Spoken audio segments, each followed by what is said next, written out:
Pues ahora vamos a iniciar un nuevo tema que se llama El Día del Señor Vendrá. Es un tema paralelo o que va afín al tema que estuvimos viendo la semana pasada o las 2 o 3 semanas anteriores. Y voy a empezar con el pasaje de Efesios 5, 14 al 17, por lo cual dice: despiértate tú que duermes, y levántate de los muertos, y te alumbrará Cristo.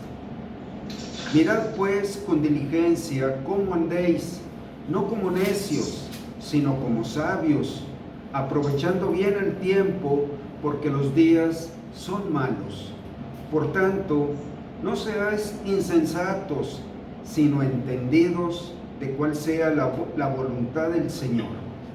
Bueno, aquí muestra como una insensatez estar en un sueño o estar entre los que no tienen vida eterna. A ellos se refiere: levántate de los muertos. Tú no perteneces ahí. Que seamos sabios y entendidos de cuál sea la voluntad de Dios. Bueno, podríamos llamar en un sentido práctico que este tema es un despertador, ¿verdad? Precisamente, y notemos que Pablo escribió esto a los Efesios. Era, ya lo he dicho, una ciudad muy grande, con un gran comercio mundial. Era un puerto, eran familias o gente acomodada o adinerada. Realmente era un puerto de mucho movimiento, pero ahí estaba una de las iglesias que el apóstol Pablo levantó con sus discípulos, a los Efesios, y a ellos les escribe, ¿verdad?, esta exhortación: levántate tú que duermes, y te alumbrará Cristo. Bueno, este mensaje está dirigido a los cristianos para quitar el velo o hacer despertar del sueño que produce a un cristiano la filosofía, la ideología, la mentalidad, la ceguera del mundo. Es una influencia adormecedora, es una influencia que vela la visión de la vida que Dios tiene para nosotros, haciéndolo algo nebuloso o velado o cayendo en un adormecimiento. Realmente es la obra de esta filosofía del mundo. En el tema anterior vimos que lo que afectaba a los cristianos era una corriente, entre comillas, progresista, ¿verdad? Así lo conoce el mundo, pero habla de un sistema de sus valores corrompidos, sus valores materialistas, la riqueza en cosas, en dinero. Bueno, pero esto está enfocado desde otro ángulo que también afecta a los cristianos. Por eso Pablo empieza diciendo: despiértate tú que duermes, y levántate de los muertos, y te alumbrará Cristo. Entonces, ahora vamos a ver cómo estamos también inmersos en esa filosofía del mundo, que realmente esto va más a fondo, porque realmente cambia la doctrina de Dios por la doctrina del diablo. En 2 de Pedro 1, 13 al 15, el apóstol Pedro dice: pues tengo por justo en tanto que estoy en el cuerpo, el despertaros con amonestación, a tal grado, y lo considera justo y necesario, sabiendo que en breve debo de abandonar el cuerpo. Él sabía que ya pronto partiría de este mundo, como nuestro Señor Jesucristo me ha declarado. También yo procuraré con diligencia que después de mi partida vosotros podáis en todo momento tener memoria de estas cosas. Él pensaba dejar un legado, ¿verdad?, para que nosotros camináramos en una vida activa, una vida participativa en lo que Dios está llevando a cabo. Y notemos que esto fue escrito en el primer siglo. Pedro todavía no partía y Pablo todavía no partía, y ellos ya estaban hablando de esta visión, ¿verdad? La visión del fin del mundo o el fin del siglo. Y tenemos otro versículo también de parte de Pedro, segunda de Pedro 3:12. Él dice: esperando y apresurándoos para la venida del día de Dios.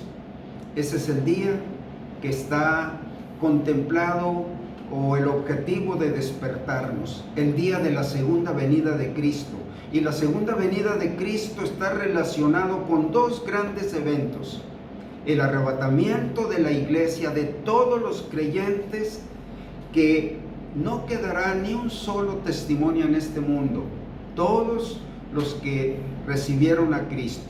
Pero inmediatamente se desatará en este mundo ese tiempo que se llama la gran tribulación. Y todo el transcurso de ese evento culminará con el fin del mundo, de este mundo del que estamos hablando, de este mundo de ideologías o filosofías o mentalidades que son contrarios a la voluntad de Dios, al Espíritu de Dios. Y dice, esperando, es decir, teniendo una expectativa. Así lo veía el apóstol Pedro desde el inicio. Él vivió así. Él pensaba que Cristo iba a venir por segunda vez, el apóstol Pablo también, y así vivieron los apóstoles. Y todos los piadosos de los siglos han vivido así, con una expectativa que en cualquier momento los avisos de Dios empezarán a cumplirse. En cualquier momento, en esa segunda venida, se manifestaría con el arrebatamiento de la iglesia y el juicio de este mundo. Esperando y apresurándoos para la venida del día de Dios, en el cual los cielos encendiéndose serán deshechos y los elementos siendo quemados se fundirán. Este es el punto culminante del fin del mundo. Aunque aquí enfoca las cosas materiales, pero vamos a ver en unos pasajes más adelante que también el mundo de la humanidad también como el mundo de la creación. Y tenemos aquí unos versículos que nos pueden transmitir en cierta medida el apresuramiento, la premura con la que Dios hablaba a través de Pedro, esperando y apresurándose. Habla de vivir con una premura. Así quedó establecido que los cristianos toda su vida en este mundo deben vivir con esa premura. Si no, es estar en el sueño, si no, es estar morando entre los muertos, aunque tengas vida eterna. Y tenemos, voy a leer estos versículos en Éxodo 12, 11 y 12 para comprender esa expectativa y esa premura. En Éxodo 12, 11 y 12 dice: y lo comeréis así. Estaba hablando del cordero aquella noche de la Pascua, cuando estaban citados a salir. La Pascua era el inicio del juicio de Dios. Bueno, comeréis el cordero así, ceñidos vuestros lomos, vuestro calzado en vuestros pies y vuestro bordón en vuestra mano, y lo comeréis apresuradamente en la Pascua de Jehová. Más que una cena, era un acto de fe, era el derramamiento de la sangre del cordero, que ellos deberían ungir la puerta de sus casas o de sus tiendas, el umbral y el dintel de la puerta con la sangre del cordero, y donde el ángel de la muerte viera esa sangre, pasaría por encima y no tocaría a los que estaban adentro. Pascua significa pasar por alto o pasar por encima. La sangre del cordero significa que Dios pasa por alto los pecados del que cree en el cordero. Pero además ellos debían comerlo apresuradamente. Y decía: pues yo pasaré aquella noche por la tierra de Egipto y heriré a todo primogénito en la tierra de Egipto, así de los hombres como de las bestias, y ejecutaré mis juicios en todos los dioses de Egipto. Yo, Jehová, mis juicios, tantos juicios pendientes, pero llega el momento. Y en eso consiste los avisos de Dios, que Dios tiene un momento para llevar a cabo sus juicios. Para nosotros los que creemos, Él nos manda que vivamos con una expectativa y con una premura de no arraigarnos a las cosas o a la vida que lleva el mundo. Y en Lucas 19:10 dice: porque el Hijo del Hombre vino a buscar y a salvar lo que se había perdido. Miren, nosotros podemos estar preparándonos, podemos estar a la expectativa, podemos estar apresurándonos con una urgencia de que nuestros amados se vayan con nosotros. Tanto es la urgencia, así como los ángeles urgían a Lot y a su familia que salieran de aquel lugar, porque iba a ser destruida Sodoma y Gomorra. Bueno, así Dios nos dice cómo podemos nosotros prepararnos para la segunda venida de Cristo, llevando a cabo la obra que Dios empezó en nuestras vidas y la obra que Él quiere proyectar y multiplicar a través de nuestras vidas. Los que moran entre los muertos y los que duermen son los que voluntariamente se hacen ajenos a este llamado de Dios. Estas palabras están dadas con urgencia, con demanda.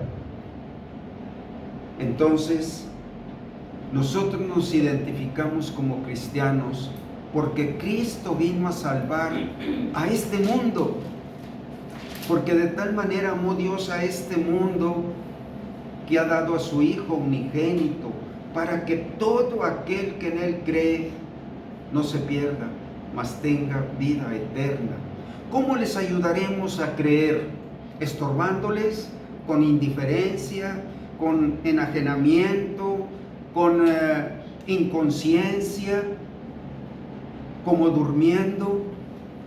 Eso es un tropiezo para que no crean. Les ayudamos a que se pierdan.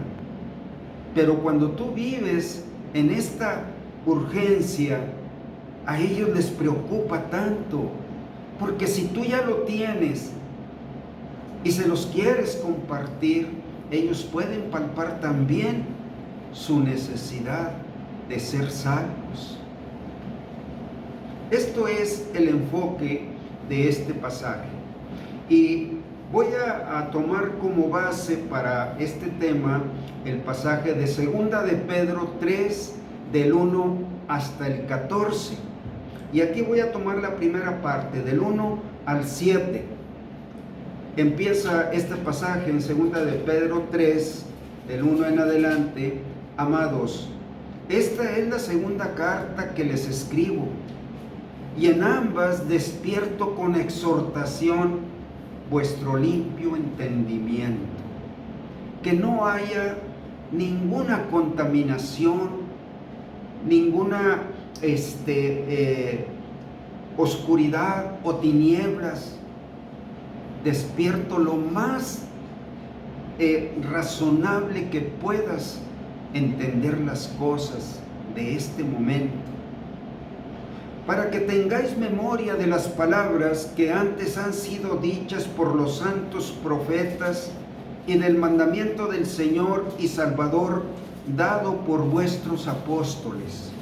Esta visión viene desde el Antiguo Testamento, y Dios viene advirtiendo de ese fin del siglo. Los profetas, antes de que viniera el Señor, creían que el fin del mundo iba a ser llevado, ¿verdad?, cuando viniera el Mesías. De ahí que le preguntaran también al Señor: ¿vas a establecer tu reino ahora?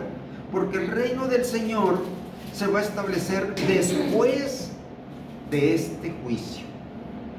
Es cuando va a haber un nuevo reino con el Señor Jesús reinando aquí en la tierra. Morará la justicia, el amor, la verdad, la paz. Es el tiempo del gobierno de Dios en la tierra. Aquí hay una alarma contra ese velo y contra ese sueño que nos transmite esa manera de pensar, la mentalidad, la visión que tienen las personas que no tienen la luz de Cristo. Cuando nosotros recibimos a Cristo, Dios cumplió algo para que estuviéramos, conscientes, mentalmente preparados. Él dijo en Juan 1:4: aquella luz verdadera que ilumina a todo hombre venía a este mundo, y la vida era la luz de los hombres. Y entonces, la luz y la vida era la luz de los hombres. Caminando en esta luz de Dios es como podemos tener la vida en el sentido sustancial del significado de la palabra vida, la sustancia de la vida. Y en estos versículos del 3 al 7 ahora, Pedro hace una remembranza de que los profetas estuvieron hablando de esto, y luego el Señor les dio mandamientos a ellos. Y Pedro, en el primer siglo, antes de que terminara el primer siglo y muriera, él escribió la primera y la segunda carta de las epístolas de Pedro a la comunidad cristiana. Y también habló en el libro de los Hechos. Y dice aquí a partir del versículo 3:3: sabiendo primero esto, llama la atención primeramente que en los postreros días vendrán burladores, andando según sus propias concupiscencias, y diciendo: ¿dónde está la promesa de su advenimiento? Porque desde el día en que los padres durmieron, todas las cosas permanecen así como desde el principio de la creación. No ha cambiado nada, todo es igual. Y sigue diciendo: estos burladores ignoran voluntariamente, porque lo quieren ignorar, que en el tiempo antiguo fueron hechos por la palabra de Dios los cielos y también la tierra. Lo que vemos en el primer capítulo y parte del segundo de Génesis. y también la tierra. La tierra que proviene del agua y por el agua subsiste. Ahorita vamos a hablar qué significa esto. Por lo cual el mundo de entonces pereció anegado en agua. Pedro está diciendo que aquella tierra del Génesis, todo lo que había sobre esa tierra murió anegado en agua. Dice lo que Pedro está viendo: la tierra que proviene del agua y por el agua subsiste. En este momento en que las aguas del diluvio se retiraron después de 150 días de permanecer por encima de toda la creación, de todo ser vivo, solamente el arca, con los animales que subieron al arca, Noé, su familia, sus hijos y sus esposas, conservaron vida. Bueno, la tierra que conocemos ahora proviene del agua y subsiste por el agua. Es decir, Dios no terminó con esa creación, pero ahora está anunciado que sí va a terminar con esta creación. Y parte de lo que va a ser destruido está los impíos. Vamos a ver esto. Pero por la misma palabra, los cielos y la tierra del presente se están reservando para el fuego del día de juicio y de la destrucción de los impíos. Bueno, aquella tierra que el agua no la destruyó y que la dejó vivir, ahora está siendo reservada, ¿verdad?, para el fuego del día del juicio y de la destrucción de los impíos. ¿Por qué? Porque Dios va a empezar una nueva creación, una creación natural de la naturaleza nueva y una creación humana nueva, con una nueva naturaleza. Los impíos son los que no quisieron la ley de Dios en su corazón, no quisieron hacer la paz, quisieron morir enemistados con Dios, indiferentes a Dios, incrédulos a Dios. Los burladores de los últimos días dirán que Jesucristo nunca volverá. Ahorita vamos a ver cómo esta mentalidad está corriendo en la manera de pensar de una persona que no quiere o no puede creer en el plan de Dios a través de Jesucristo. No quiere y no puede creer. Los burladores de los últimos días dirán que Jesucristo nunca volverá. Pero Pedro refutó su argumento explicando el plan maestro de Dios en el tiempo, los postreros días. Bueno, en un sentido amplio, los postreros días se refiere desde que Cristo ascendió al cielo, que lo vieron sus apóstoles ascender al cielo, y que ahí mismo el ángel les dijo: este mismo Jesús que ustedes han visto partir al cielo, así vendrá otra vez. Bueno, los postreros días era entre ese momento y cuando viniera otra vez. Y ellos murieron así. Esa primera generación murió creyendo que el Señor iba a venir en los días de su generación, y le llamaba los postreros días cuando el juicio se levantará. Y dice: abundarán los burladores.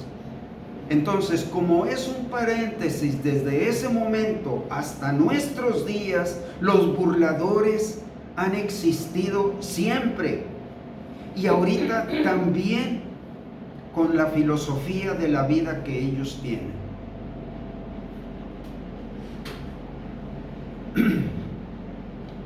Los postreros días es el tiempo intermedio entre la primera y segunda venida de Cristo.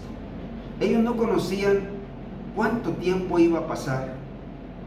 Eso estaba velado, pero sabían que iba a pasar. Y así vivían. Y esa es la ley que Dios nos da a nosotros. No sabemos en qué momento. Nos dio muchas referencias, nos dio pautas o pistas para ver cuándo esos días estarían por llegar. En ese sentido, nosotros como Pedro vivimos en los postreros días. Nuestra generación le toca vivir igual como vivió la primera generación. Vivimos en los postreros días porque el Señor vendría cuando nadie lo espera, que vendrá como ladrón en la noche, se llevará lo que es suyo. Debemos cumplir con la tarea a que Dios nos ha llamado y creer que volverá tal como lo prometió. Y había mencionado el apóstol Pedro, para que tengáis memoria de las palabras que antes han sido dichas por los santos profetas y del mandamiento del Señor y Salvador dado por vuestros apóstoles. En la época de Noé, la tierra fue juzgada mediante el agua, el diluvio. En la segunda venida de Cristo será juzgada por el fuego. Cuando dice que proviene del agua y por el agua subsiste, quiere decir que el juicio no terminó, el juicio del diluvio, del agua, no terminó con la tierra que ahora tenemos. Subsiste y proviene de ahí. Pero esa tierra está reservada para ser consumida por el fuego. Y vamos a ver cómo era el nivel de moral, de vida de las personas en aquel tiempo cuando vino el juicio del diluvio. Y tengo aquí esta cita que dice: y vio Jehová que la maldad de los hombres era mucha en la tierra, y que todo designio de los pensamientos del corazón de ellos era de continuo solamente el mal. Y se arrepintió Jehová de haber hecho al hombre en la tierra, y le dolió en su corazón. Y dijo Jehová: raeré de sobre la faz de la tierra a los hombres que he creado, desde el hombre hasta la bestia y hasta el reptil y las aves del cielo, pues me arrepiento de haberlos hecho. Todo lo que moraba, pero la tierra no. Y vamos a ver un poquito más de referencias en este tiempo del diluvio para palpar cuál era ese estándar de vida, cuál era el termómetro que Dios estaba llevando a cabo. Bien, vamos a hacer una pausa y continuamos con la segunda parte.